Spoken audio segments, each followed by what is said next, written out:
Hello friends welcome to my channel foodist Priyanka.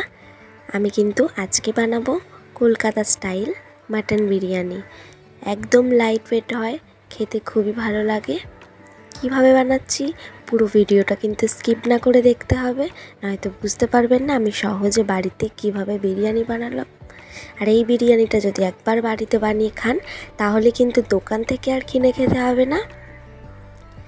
देखुन आमी प्रथमे कड़ाई बसिए निएछि, आमी बेरेस्ताटा भेजे नेब। तार जोन्नो कड़ाईते सर्षेर तेल दिए निएछि। एबार आमी एर मध्य पेঁয়াজগুলো एकदम झिरि झिरि करे केटे निएछि। पेঁয়াজগুলোকে दिए भालो करे भेजे बेरेस्ता तैरी करे नेब। देखुन आमार तैरी हये गेछे। आमी ओई तेलेर मध्येई आलुगुलोके भेजे नेब। आमी एखाने 1 केजी आलू बड़ो बड़ो करे केटे निएछि। बिरियानिते किन्तु आलू छाड़ा मोटेई भालो लागे ना, और कलकाता स्टाइल जेहेतु बिरियानी ताहले तो आलू थाकतेई होच्छे। आमी आलूगुलोके भेजे नेब। तार जोन्नो आलूगुलो दिए तार मध्य दिए निচ্ছি নুন और दिए नेब बिरियानी कालार। आपनारा जे कोनो मुदिखाना दोकानेई बिरियानी कालार किन्तु पेये जाबेन। आमी हालका करे भेजे नेब, बेशी भाजार किन्तु प्रयोजन नेই। देखुन आमार आलूगुलो किन्तु एरकम हये एले आमी तुले नेब। एबार आमी भातटा तैरी करे नेब।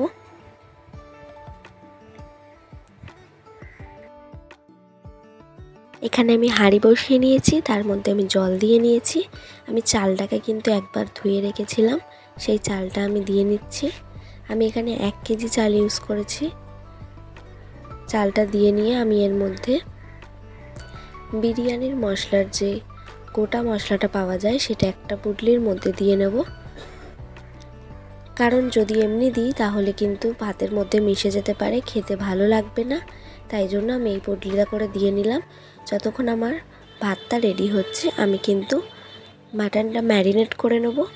তার জন্য আমি এখানে নিয়ে নিয়েছি মাটন 800 গ্রাম। তারপর আমি জায়ফল আর জয়িত্রীটা গুঁড়ো করে নিয়েছি, সেটা দিয়ে নিয়েছি। দিয়ে নিচ্ছি বিরিয়ানির মশলা। তারপর দিয়ে নিলাম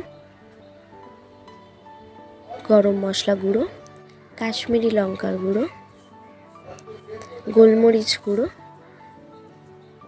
আর লঙ্কার গুঁড়ো। উপকরণ কিন্তু একদম ঠিকঠাক করে দেবেন, নয় কিন্তু বিরিয়ানি সুন্দর তৈরি হবে না। আমি এখানে দিয়ে দিয়েছি আদা রসুন আর কাঁচা লঙ্কা বাটা 3 চামচ। আপনারা যদি ভিডিওটা স্কিপ করে দেখেন তাহলে কিন্তু বুঝতে পারবেন না, তো স্কিপ না করে পুরো ভিডিওটা দেখুন। এখানে দিয়ে নিচ্ছি টক দই। আমি টক দইটা ভালো করে ফেটিয়ে নিয়েছি। তারপর আমি এর মধ্যে দিয়ে নিয়েছি স্বাদ মতো নুন।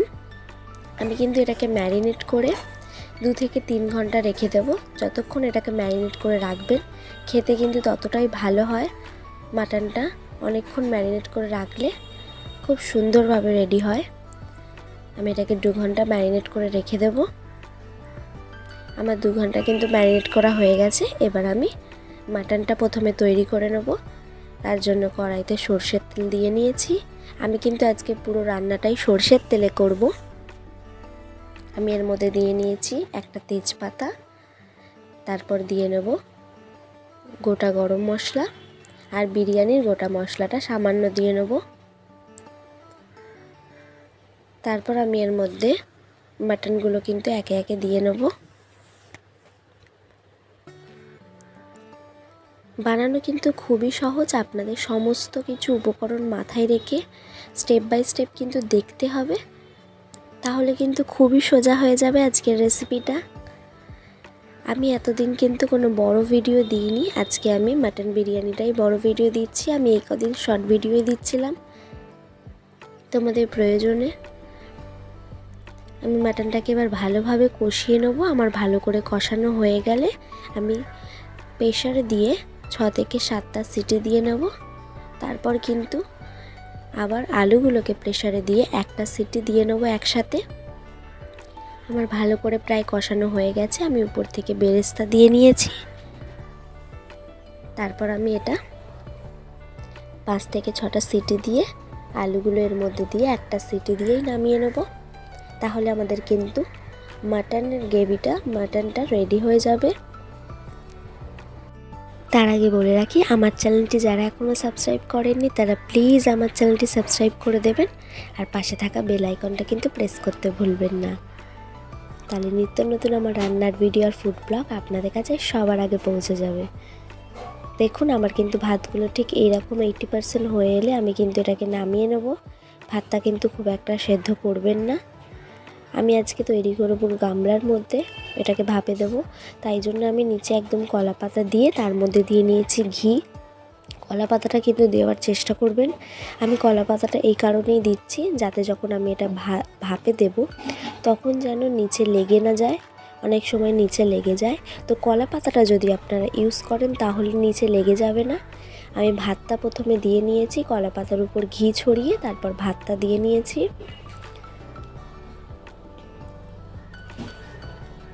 ভাতের উপর আমি একে একে সমস্ত উপকরণ দিতে থাকবো। আপনাদের কিন্তু পুরোটা দেখতে হবে স্কিপ না করে।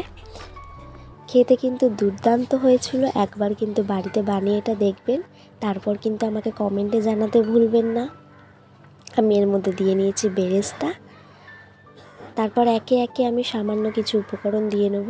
আপনারা ঘরোয়া পদ্ধতিতে এই মাটন বিরিয়ানিটা একবার কিন্তু বানিয়ে দেখতে পারেন, আশা করছি খারাপ লাগবে না। তারপর কিন্তু আমাকে জানাতে ভুলবেন না। আমি আলুগুলো একটা প্রেসার দিয়ে সিটি দিয়ে নিয়েছি। এবার আলুগুলো আমি উপর থেকে দিয়ে নিচ্ছি। দেখুন আমি প্রথমে ভাত দিয়ে তার মধ্যে বেরেস্তা ছড়িয়ে নিয়েছি, তারপর আমি আলুগুলোকে একে একে দিয়ে নিচ্ছি। আর বিরিয়ানি কিন্তু আপনারা জানেনই ধাপে ধাপে সাজিয়ে নিতে হয়। আমি তারপর মাটনটা দিয়ে নেবো এক এক করে। আপনারা যারা আমার ভিডিওতে নতুন তাদের জন্য বলছি, তারা কিন্তু ভিডিও দেখার পর লাইক কমেন্ট করতে ভুলবেন না, ভালো লাগলে তো শেয়ার করে দেবেন, আর আমাকে জানাতে কিন্তু ভুলবেন না। আর যারা সাবস্ক্রাইব করনি তারা কিন্তু সাবস্ক্রাইব করে রাখতে ভুলবে না, পাশে থাকা বেল আইকনটাও প্রেস করে রাখবে। আমার কিন্তু ভিডিওগুলো আপনাদের কেমন লাগছে প্লিজ সবাই একটু কমেন্ট করে আমায় জানাবেন। আপনাদের সহযোগিতা কিন্তু খুবই প্রয়োজন, আপনারা আমাকে সাপোর্ট করলে তবেই আমি এগিয়ে যেতে পারবো। দেখুন কথা বলতে বলতে কিন্তু আমি অনেক উপকরণই দিয়ে নিয়েছি। আমি কেশর মেশানো দুধও এখানে দিয়ে নিয়েছি। আমি মাটনটা দেওয়ার পর সামান্য একটু গ্রেভি ওর মধ্যে ছড়িয়ে নিয়েছি। তারপর গোলাপ জল, মিঠা আতর আর কেওড়া জলটা একসাথে মিশিয়ে সেটা ছড়িয়ে নিয়েছি। দিয়ে নিয়েছি সামান্য একটু নুন। তারপর কেশর মেশানো দুধটা আমি দিয়ে নিচ্ছি। তারপর আমি এখানে সামান্য একটু খোয়া ক্ষীর ইউজ করেছি, আপনারা চেষ্টা করবেন খোয়া ক্ষীরটা দেওয়ার। খোয়া ক্ষীরটা দিলে কিন্তু বিরিয়ানির টেস্ট আরও বেশি ভালো হয়। আপনাদের কাছে যদি এটা না থাকেন তাহলে এটা স্কিপও করতে পারেন, কিন্তু আমি বলবো খোয়া ক্ষীরটা একটু চেষ্টা করবেন দেওয়ার।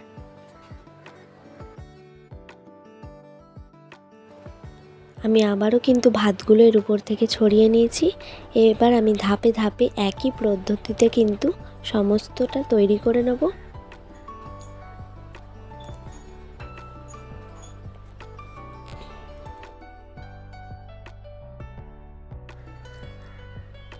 আপনারা দেখতে থাকুন আমি কিন্তু কিভাবে বানাচ্ছি। আমি গ্রেভিটাও দিয়ে নিয়েছি এর উপর থেকে। একদম স্টেপ বাই স্টেপ কিন্তু আপনাদের ফলো করতে হবে, স্কিপ করলে বুঝতে পারবেন না আমি কিভাবে বানাচ্ছি। তাই বারবার কিন্তু আমি একটা কথাই বলছি, আমার উপকরণগুলো ফলো করবেন আর আমি কিভাবে বানাচ্ছি সেগুলো দেখবেন, তাহলে কিন্তু এটা বানানো খুবই সহজ হয়ে যাবে। এভাবে আমি সমস্তটা তৈরি করে নিয়ে 30 মিনিটের জন্য ভাপে বসিয়ে রাখবো। তাহলে আমাদের রেডি হয়ে যাবে আজকে দারুণ স্বাদের রেসিপি মাটন বিরিয়ানি।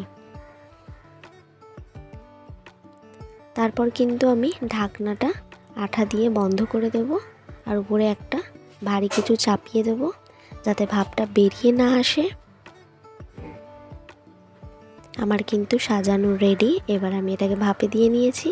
দেখুন 30 মিনিট পর দেখাচ্ছি কতটা ঝরঝরে হয়েছে। আপনারা সহজে চাইলেই কিন্তু এটাকে বাড়িতে বানাতে পারেন। আর যদি কিছু কোয়েরি আপনাদের থাকে আমাকে কিন্তু কমেন্টে জানাবেন, আমি চেষ্টা করব আপনাদের রিপ্লাই দিয়ে বুঝিয়ে দেওয়ার।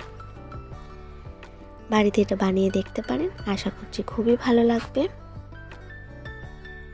ততক্ষণ ভালো থাকবেন, সুস্থ থাকবেন। ধন্যবাদ, দেখা হচ্ছে অন্য কোনো রেসিপিতে।